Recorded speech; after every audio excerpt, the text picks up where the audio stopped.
வெங்காய தோசை இருக்கா? இருக்கு. 2 கொண்டா. ஒரு வெங்காய தோசை 75 ரூபா, 2 150 ஆகும். பரவாயில்லையா? பரவாயில்ல, எடுத்துட்டு வா. அப்புறம் மசால் தோசை இருக்கா? இருக்கு. 2 கொண்டா. ஒரு மசால் தோசை 100 ரூபா, 2 தோசை 200 ஆகும். பரவாயில்லையா? பரவாயில்ல. ஏன்பா அந்த ஆளுக்கு மரியாதையா கொடுக்க மாட்டேங்கிற? ஆமா, மரியாதை கொடுக்கறதுக்கு அந்த டிப்ஸா கொடுக்க போறான். பார்த்தாலே தெரியல, புரோக்கரா இருப்பான்டா. ஐயா வணக்கம் ஐயா. வணக்கம் ஐயா, எப்படியா இருக்கீங்க? இது உன் ஹோட்டலா? என்னையா என் ஹோட்டலா? இது உங்க ஹோட்டல்யா? நீங்க போட்டு பிச்சையில வாங்கின ஹோட்டல்யா அது? காலையில எல்லாம் விழுகாதுப்பா. ஐயா, பணம்லாம் கொடுத்து அவமானப்படுத்தாதீங்க ப்ளீஸ். தம்பி ஐயா இந்தா வச்சுக்க. வேணாங்க. வாங்க.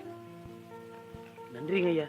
வரப்பா. கதர் சட்டையை வேட்டி கட்டணும்னு சாதாரணமா நினைச்சிட்டியா? காந்தி கூட கதர் வேட்டி தான் கட்டிட்டாரு. இன்னைக்கு அவருடைய போட்டோ எல்லார் வீட்லயும் இல்ல, இவருடைய போட்டோ ஒரு காலத்துல எல்லார் வீட்லயும் இருக்கும். இனிமேல் ஆளை பார்த்து ஏற்படாத.